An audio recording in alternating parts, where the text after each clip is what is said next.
Hey guys, welcome back to the barn. Hope you're all well. So with some of these unboxing videos you never quite get what you think you're getting. So a few weeks ago I was sent this adjustable vertical push handle, fantastic name, by my friends at Bangood, made by ENJOYWOOD. So it's something that's made by a third-party company that Bangood sent me for review. On the face of the instructions and on the face of the web page, it shows it used as a finger jointing jig. It's not a finger jointing jig. What it is a vertical tenoning jig in essence, which is okay if I wanted to cut some tenons.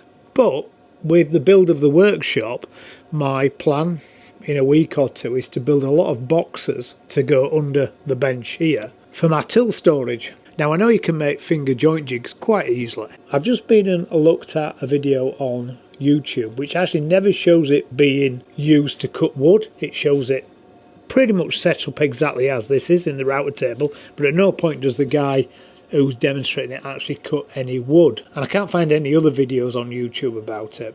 I'm going to set this router up with a cutter and we'll find a piece of wood and put it in and cut some tenons. Now I did find a couple of reviews online, and even though this does bevel over, doesn't quite bevel over to 45 degrees, which is a shame. 45 degrees is a sort of a standard woodworking geometry. I think it goes to about 50. So that's a shame. And then I'm wondering whether I can actually turn it into a finger jointing jig, or maybe it's just a bridge too far. It seems well engineered. If anything, it's probably a little bit over engineered. It's just a shame it doesn't actually do what the image on the front of the leaflet web page shows. So I'm not discounting owning it just yet.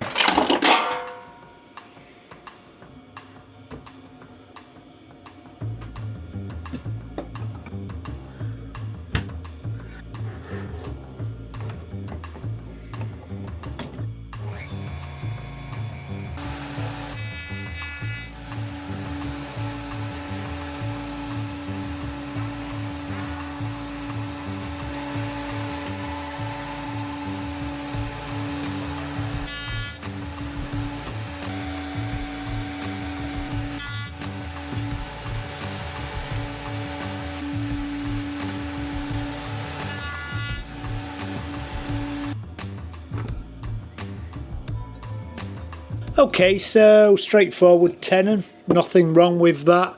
There's plenty of adjustment for the height, the shoulder, the squareness with that twin fence characteristics, that's fine. So we'll cut another couple. I'll try and cut one with the shoulders like that, and I'll also try and cut one with the shoulders like that. To me is really what that jig is supposed to do.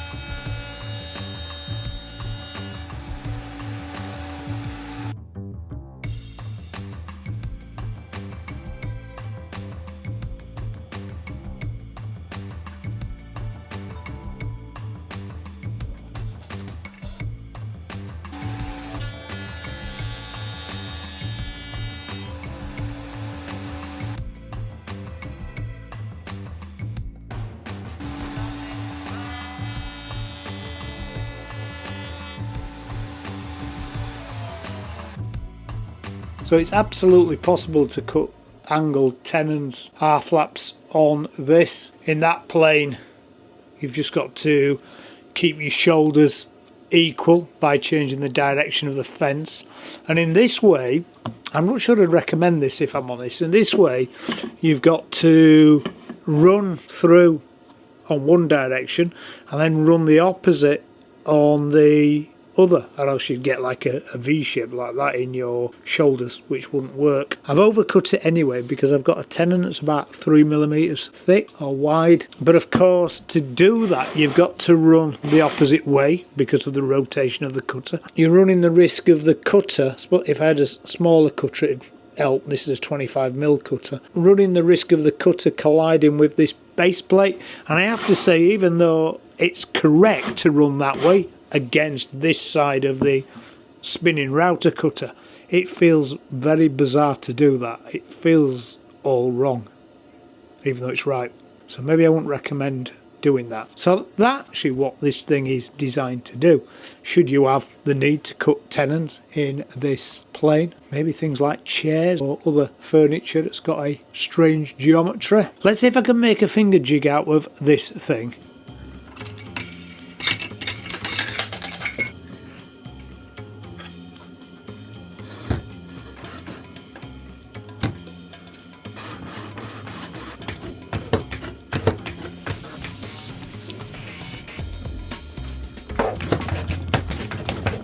Now it's not going to do it. There's two ways to make this slide that way. Number one is to take that winding mechanism off, because I hoped it'd slide backwards and forwards, which it does, but not very easily. Obviously that winding mechanism helps the slide. The other option is to undo this, but once I do that, we'll lose that squareness, so it's going to be literally all over the place. I was hoping I could get it to slide on this mechanism here, which it does, but not easy enough. Which is a shame really, because if that had worked backwards and forwards, I could have just made a face plate for the front with a little peg in, and then I could just move it backwards and forwards. Which means I need to make a finger jig for the drawers. Not the end of the world. So a different video this week, and even different video to what I thought it would be, because I thought we were going to be cutting finger joints and making a drawer. But such is life. Sometimes these joinery processes, joints, are tried and tested through the centuries,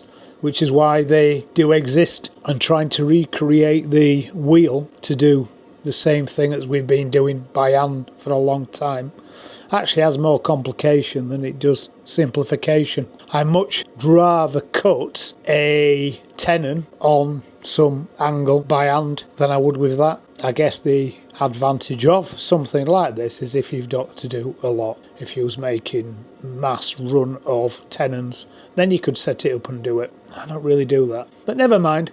I'll see you later guys. Bye.